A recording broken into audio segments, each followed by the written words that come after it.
नमस्कार, मैं सुनील कविराज और आप देख रहे हैं इंडियन टाइम्स न्यूज़।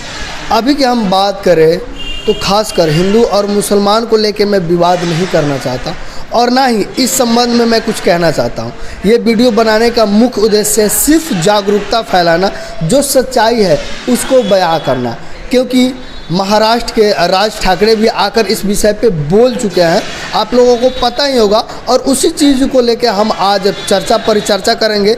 हमारे इस वीडियो के माध्यम से किसी प्रकार के सौहार्द की भावना को ठेस नहीं पहुंचाई जा रही है और ना ही हिंदू मुसलमान के बीच में किसी प्रकार के प्रॉब्लम को क्रिएट किया जा रहा है। ये वीडियो जो है सिर्फ और सिर्फ जागरूकता के हिसाब से बनाया जा रहा है और इस वीडियो के माध्यम से आपको सिर्फ समझाया जा रहा है कि आखिर में क्या हो रहा है और क्या होना चाहिए। तो चलिए हम वीडियो शुरू करते हैं। हमारे साथ दिग्विजय जी हैं जो बजरंग दल के यहाँ के सचिव हैं। तो आइए हम इनसे बात करते हैं। दिग्विजय जी, आपका हमारे चैनल पे आज स्वागत है। बहुत बहुत धन्यवाद। सबसे पहले मैं इंडियन टाइम्स न्यूज़ को तहे दिल से धन्यवाद देता हूँ और आपके चैनल को देख रहे समस्त दर्शक बंधु को मैं प्रणाम करता हूँ।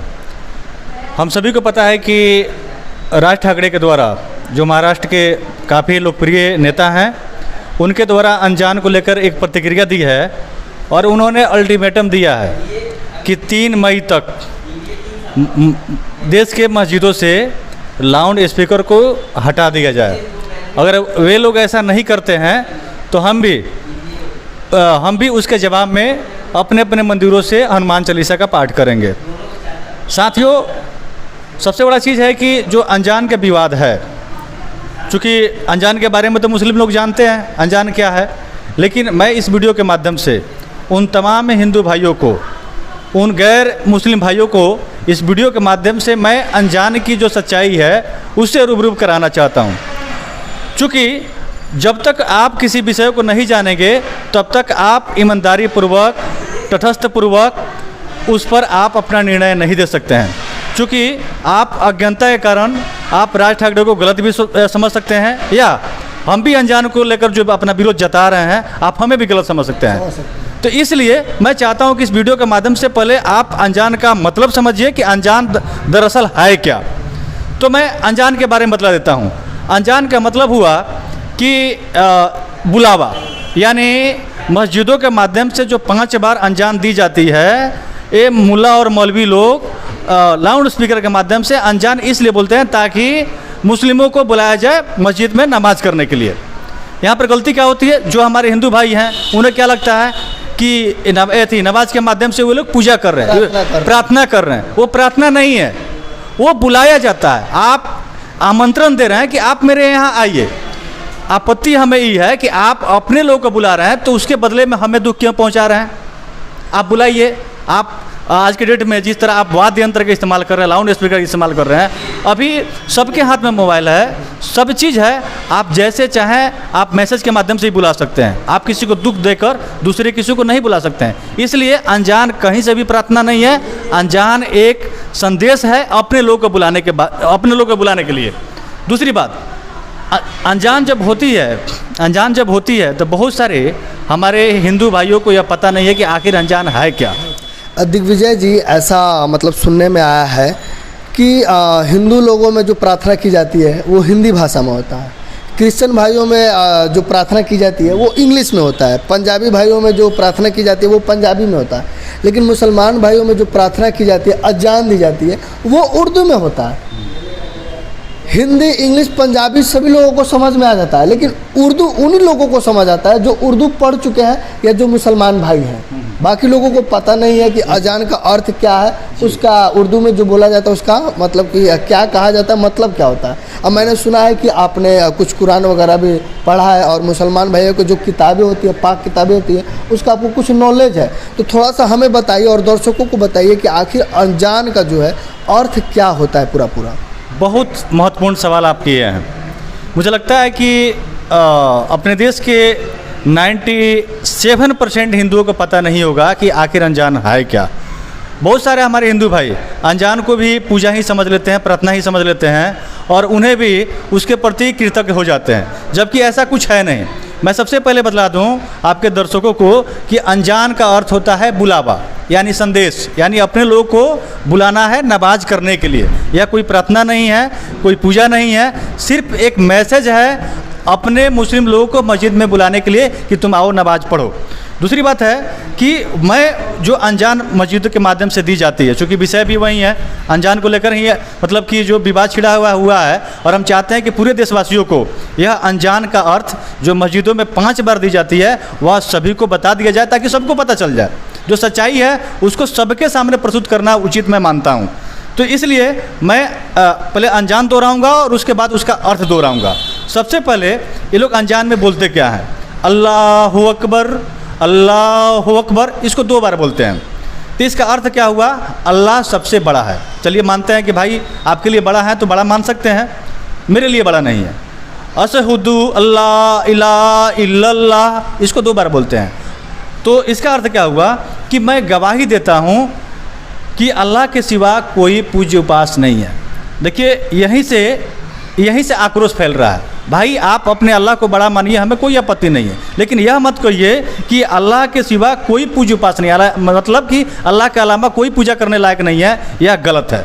तीसरी चीज़ ये लोग क्या कहते हैं, उसके बाद क्या बोलते हैं? अशहुदुन मोहम्मद रसूलुल्लाह, यानी मैं गवाही देता हूँ कि मोहम्मद सल्लल्लाहु अलैहि वसल्लम अल्लाह के रसूल है, यानी मोहम्मद साहब अल्लाह के नबी हैं, मैं गवाही देता हूँ। इसका अर्थ यह हुआ। उसके बाद क्या बोलते हैं? हैया अल सलात, हैया अल सलात, इसका अर्थ हुआ कि आओ नमाज के लिए। चलिए बुला रहे हैं, बुलाइए, कोई आपत्ति नहीं है। उसके बाद क्या बोलते हैं? हैया अल फला, हैया अल फला, अर्थात आओ भलाई और सफलता के लिए। चलिए कोई आपत्ति नहीं है, अच्छी बात है, अच्छी बात है, ये आपके लिए सही है। हम जहाँ गलत है वो उसका विरोध करेंगे। दूसरी बात क्या बोलते हैं? दूसरी बात क्या बोलते हैं? फिर अंत में क्या बोलेंगे? अल्लाहु अकबर, अल्लाहु अकबर, 1 बार बोल लेता है, यानी अल्लाह सबसे बड़ा है। चलिए कोई दिक्कत नहीं है। फिर अंत में क्या बोलते हैं? देखिए अंत में किस तरह उकसाने की ये लोग बात बोलते हैं कि ला इलाहा इल्लल्लाह। फिर मैं दोहरा देता हूँ, अंत में क्या बोलते हैं? ला इलाहा इल्लल्लाह, यानी इसका अर्थ हुआ कोई पूज्य उपास्य नहीं अल्लाह के सिवाय। यानी मतलब कि जितने भी दूसरे धर्म के लोग हैं जो इस्लाम धर्म को नहीं मानते हैं, वे जितने भी लोग अपने देवी देवताओं को पूजा करते हैं, वे सबके सब लोग बेकार हैं, सबके सब नकारा हैं। एक कौन बोल रहा है? हम नहीं बोल रहे हैं, ऐसा इस्लाम धर्म के मानने वाले लोगों का कहना है। वे लोग अनजान के माध्यम से क्या बोल रहे हैं कि कोई पूज्य उपास्य नहीं है अल्लाह के सिवाय। यानी जितने भी धर्म के लोग अपने देवी देवताओं को मानते हैं सब लोग मूर्ख हैं, बेकार हैं, और वे लोग गलती कर रहे हैं अपने अपने आराध्य को मानकर। यानी एज ए हिंदू यदि मैं भगवान शंकर को मानता हूँ, भगवान राम को मानता हूँ, तो मैं गलत हूँ, चूँकि उनका मानना है कि अल्लाह के अलावा कोई पूज्य उपास्य नहीं है, सिर्फ अल्लाह ही पूजा करने के लायक है। दूसरे धर्म के जितने भी देव देवता हैं वे कोई पूजा करने के लायक नहीं है, ये सबके सब बेकार है। तो यदि यह बात अनजान के माध्यम से दूसरे धर्म को चुनौती देने का कार्य अगर किया जा रहा है, तो निश्चित रूप से मैं कहता हूँ कि देश के संपूर्ण हिंदू ही नहीं दूसरे धर्म के भी जो लोग हैं उन्हें भी इसका विरोध करना चाहिए। भाई आप अपने धर्म के मानिए, आप अपने अल्लाह को महान कहिए, हमें कोई दिक्कत नहीं है, आप पूजा कीजिए, लेकिन जब आप दूसरे धर्म के देवी देवताओं को, दूसरे धर्म के ईश्वर और भगवान को जब आप चुनौती देंगे, तो बोलिए यह इस लोकतांत्रिक देश में जो सेकुलर देश है, अपने आप को जो धर्मनिरपेक्ष राज्य कहता है, वैसे देश में एक धर्म के द्वारा दूसरे धर्म के देवी देवताओं को जब चुनौती दी जाएगी तो विवाद होगा ही नहीं। ये कैसे हो सकता है? आप जरा मुझे बतलाइए। हिंदू में भगवान लोग हैं, ईसाई में आए तो गॉड है। नहीं, आप जरा मुझे बतलाइए, जिस अल्लाह का डेट ऑफ बर्थ आज से 14 वर्ष पूर्व हुआ है, इस्लाम का उत्पत्ति कब हुआ है? आज से 1400 वर्ष पूर्व अरब में इस्लाम का उत्पत्ति हुआ है। और जब अरब में जब इस्लाम का उत्पत्ति 1400 वर्ष पहले हुआ, तो स्वाभाविक रूप से अल्लाह भी 1400 वर्ष पूर्व ही इस धरती पर आए हैं। तो जो व्यक्ति इंसान के पैदा होने के बाद यदि धरती पर आ रहा है और वह दावा ठोक रहा है कि अब मेरे अलावा कोई पूजा करने लायक नहीं है, तो बोलिए यह संप्रदाय सामाजिक समरसता को बिगाड़ा जा रहा है, सौहार्द को भी खराब किया जा रहा है, और दूसरे धर्म के लोगों को उकसाने का काम किया जा रहा है। एक सवाल हम पूछना चाहेंगे कि जैसे कि लाउड स्पीकर की बात चल रही है, तो लाउड स्पीकर की आविष्कार जो 18वीं 19वीं शताब्दी में हुआ था, उस समय से जो है कई धर्म में लाउड स्पीकर के माध्यम से पूजा होता है जी। लेकिन अभी वर्तमान के कुछ समय से ही मुसलमान भाइयों के द्वारा मस्जिद में आखिर लाउड स्पीकर का प्रयोग क्यों किया जा रहा है? देखिए, बहुत अच्छा सवाल किए हैं और मुझे लगता है कि इसका जवाब पूरे देशवासियों को निश्चित रूप से सुनना चाहिए। सबसे पहले आप हम सभी को पता है कि वाद्य यंत्र जो लाउड स्पीकर है उसकी उत्पत्ति, उसकी जो आविष्कार 18वीं सदी में हुआ था। उसके पहले मस्जिदों में लाउड स्पीकर के माध्यम से अजान नहीं दी जाती थी। सबसे पहले कहाँ से शुरुआत हुआ था? दूसरी बात, जब लाउड स्पीकर जब अस्तित्व में आया, पूरी दुनिया में आया, तो सिंगापुर के सुल्तान ने अपने नियंत्रण के मस्जिद में उन्होंने लाउड स्पीकर प्रथम बार बजवाया था। सिंगापुर के सुल्तान ने जब उन्होंने मस्जिद में लाउड स्पीकर के माध्यम से जब अजान दिया था तो पूरे अरब जगत के मुल्ला और मौलवियों ने उस सुल्तान का विरोध किया था। विरोध क्यों किया था? क्योंकि उन्होंने तर्क क्या दिया था, उन्होंने फतवा भी जारी किया था उस सुल्तान के विरोध में। उनका तर्क क्या था कि यह जो लाउड स्पीकर है, यह लाउड स्पीकर काफिरों के द्वारा बनाया गया है और काफिरों के द्वारा बनाया, चूँकि उनका मानना क्या है, इस्लाम का जो बुनियादी सोच है, इस पूरे दुनिया को लोग दो पार्ट में बांटते हैं। एक जो अल्लाह, मोहम्मद और जो कुरान पर ईमान लाता है उसको मोमिन कहते हैं। मोमिन का मतलब होता है मुसलमान। और वे लोग जो अल्लाह और कुरान और मोहम्मद साहब पर जो ईमान नहीं लाते हैं, यानी उनको नहीं मानते हैं, ऐसे लोगों को काफिर बोला जाता है। काफिर का मतलब हुआ शैतान। तो वे लोग, तो उन्होंने तर्क क्या दिया कि फतवा जब जारी किया उस सुल्तान के विरोध में, तो उन्होंने बोला कि हम काफिरों के बनाए हुए सामान को अपने पाक अल्लाह के घर में उस मशीन को हम लोग नहीं रखने देंगे। और उन्होंने पूरे अरब जगत के मुसलमानों ने उस सुल्तान का विरोध किया। मजबूर होकर सुल्तान को मतलब कि माफ़ी मांगते हुए उस मस्जिद से लाउड स्पीकर को हटाना पड़ा। मैं पूछना चाहता हूं कि आपके द्वारा, उस समय तो कोई राज ठाकरे नहीं थे, उस समय तो कोई शिवसेना और बजरंग दल नहीं थी, उस समय तो मोदी और योगी नहीं थे, चूँकि मामला आपके घर का था और आप ही लोगों ने उसका विरोध किया था। जब यही बात इस देश में एक काफिर के द्वारा यह बोला जा रहा है कि आप लाउड स्पीकर के माध्यम से अजान मत दीजिए, हैरानी तो तब होती है कि आज लगभग मुस्लिम मुल्कों में जहाँ से इस्लाम का जन्म हुआ है, सऊदी अरब से, वहाँ पर भी लाउड स्पीकर के से अजान दी जाती है, लेकिन काफ़ी कम साउंड में दी जाती है। बहुत ऐसे मुस्लिम कंट्री है जहाँ पे लाउड स्पीकर से अजान देना पूर्ण रूप से बैन कर दिया गया है, प्रतिबंधित है, यह सभी को पता है। तो भाई, जब आप ही के देश में लाउड स्पीकर से अजान देना आप गलत समझे हैं तब ना बैन लगाए हैं। आपको बुरा लगा है, आपको लगा कि नहीं लाउड स्पीकर से अजान देना उचित नहीं है, तब ना आपके मुल्क के द्वारा उस पर प्रतिबंध लगा है। जब हम अपने देश में ऐसी मांग कर रहे हैं तो फिर आप विरोध क्यों कर रहे हैं? आप लाउड स्पीकर का समर्थन क्यों कर रहे हैं? इसका मतलब है कि आप भारत में सांप्रदायिक सौहार्द खराब करना चाहते हैं और आप लोग देश में दंगा कराना चाहते हैं। इसलिए मैं इस वीडियो के माध्यम से अपने तमाम हिंदू भाई बंधुओं को कहना चाहता हूं कि ये लोग कानून के पालन करने वाले लोग नहीं हैं। आप रामनवमी के जुलूस से भी आपको स्पष्ट पता चल गया होगा कि किस तरह इन लोगों ने पथराव करके हमें उकसाने का काम किया है। एक वीडियो भी सामने आया था जिसमें कुछ लोग जो है मस्जिद पे झंडा जो है लगाने का काम कर रहे हैं, इसके बारे में क्या कहना चाहते हैं? अभी बताइए आप हमें। ये हिंदुओं के द्वारा हुआ था कि उसमें भी कुछ भेद है? देखिए, जो वीडियो दिखाया जा रहा है वह वीडियो जो है इस रामनवमी का तो पहले नहीं है, वह पुराना वीडियो है। और वह वीडियो जब उस क्षेत्र में मुसलमानों के द्वारा हिंदुओं पर जब पथराव किया गया था, उस क्षेत्र में हिंदुओं पर जब अत्याचार हुआ था, तो जो हिंदुओं ने प्रतिकार में मुसलमानों को जवाब दिया था और उस पत्रकार के वक्त ही जब उन्हें जवाब दिया गया था, उसी समय उन लोगों ने मस्जिद पर जाकर भगवा झंडा फहराने का काम किया। हम प्रतिकार में झंडा फहरा, वे लोग के द्वारा प्रतिकार में झंडा फहराया गया, हम इसे कतई गलत नहीं मानते हैं। अगर हमें उकसाएंगे तो हम उनका जवाब निश्चित रूप से देंगे। जो वीडियो वायरल हो रहा है जिस पे आलोचना की जा रही है कि हिंदू गलत कर रहे हैं, वो वीडियो अभी वर्तमान समय का नहीं है। देखिए, जिस तरह इन लोगों ने लगभग 6 राज्यों में रामनवमी पर जुलूस किया है, जुलूस पर इन लोगों ने पथराव किया, उस कुकर्म को छुपाने के लिए ये लोग मनढंगत रूप से वीडियो को मतलब कि शूट करके उसको कहीं से इकट्ठा करके ये लोग देश के हिंदुओं के मतलब कि नज़रिया को ये लोग बदलना चाहते हैं, देश के हिंदुओं को गुमराह करना चाहते हैं उस वीडियो के माध्यम से। हमारे कहने का मतलब है कि आज हमारे 6 राज्यों में आप लोगों ने हमला किया, एक छोटा सा वीडियो आ ही गया तो ये कौन सी बड़ी चीज़ हो गई? और हम ऐसा करें क्यों नहीं? जब आप मानेंगे नहीं तो हम जवाब देंगे क्यों नहीं?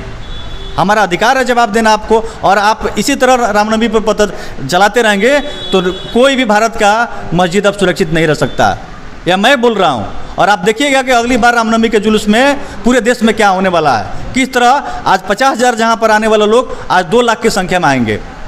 और देखते हैं कि आप कितना पथराव कर लेते हैं। ये बताइए, इस वीडियो के माध्यम से आप खास करके हिंदू भाई और बाकी धर्म के लोगों को आप क्या चेताना चाहते हैं, क्या बताना चाहते हैं? देखिए, इस वीडियो के माध्यम से मैं तमाम हिंदू भाई बंधुओं को यह कहना चाहता हूँ कि ये लोग कभी ना कानून का सम्मान किए हैं ना भविष्य में कर सकते हैं। ये लोग सुप्रीम कोर्ट के भी आदेश को ये लोग पालन नहीं करते हैं, और जहाँ फंसते हैं तहाँ सुप्रीम कोर्ट का आदेश का दुहाई देना शुरू करते हैं। इसलिए मैं कहना चाहता हूँ कि यह अनजान का यदि आप बंद करवाना चाहते हैं तो उसके जवाब में भी आपको भी लाउड स्पीकर से हनुमान चालीसा का पाठ कराना होगा। जब जिस तरह वे लोग शोरगुल करते हैं उसके बदले में जब हम भी उनका जवाब देंगे, हम भी शोरगुल करेंगे, तब जाकर इस समस्या का समाधान हो सकता है। क्योंकि वे लोग हमारी पीड़ा को नहीं समझ सकते हैं। जब हम लाउड स्पीकर के माध्यम से उन्हें पीड़ा पहुंचाएंगे तब उन्हें पता चलेगा कि लाउड स्पीकर का दर्द होता क्या है और उससे कितनी तकलीफ होती है। जो हिंदू भाई किसी मस्जिद के पास में उनका घर है, उनसे जाकर पूछिए वे लोग इस लाउड स्पीकर से कितना ज़्यादा पीड़ित हैं, कितना ज़्यादा दुखित हैं। हम सवाल ये है कि आप अल्लाह का पूजा कर रहे हैं तो हम आपकी प्रार्थना को क्यों सुने? हम काहे सुनेंगे? और आप हमें ज़बरदस्ती सुनाने के लिए मजबूर क्यों कीजिएगा? और जब हमें आप ज़बरदस्ती सुनाने के लिए मजबूर कीजिएगा तो हम भी ज़बरदस्ती हनुमान चालीसा भी आपको सुनाने के लिए मजबूर करेंगे और आपको सुनना पड़ेगा। राज ठाकरे ने भी कहा था और कुछ और नेता लोग कहा था कि जो अजान होती है सुबह सुबह जो है जब बजता है तो कर्कश आवाज़ आता है और मैं डर के उठ जाता हूँ कि आखिर में ये आवाज़ कहाँ से आ रही है। वो कान फाड़ कर्कश आवाज़ आती है जिससे मैं डर के उठ जाता हूँ और मेरा पूरा दिन जो है वो ख़राब हो जाता है। देखिए, उनका कहना बिल्कुल रूप से सत्य है और मैं चाहूँगा कि जितने भी जो नेता हैं जो कान में रुई डालकर अभी तक सोए हुए हैं वे जग जाएं।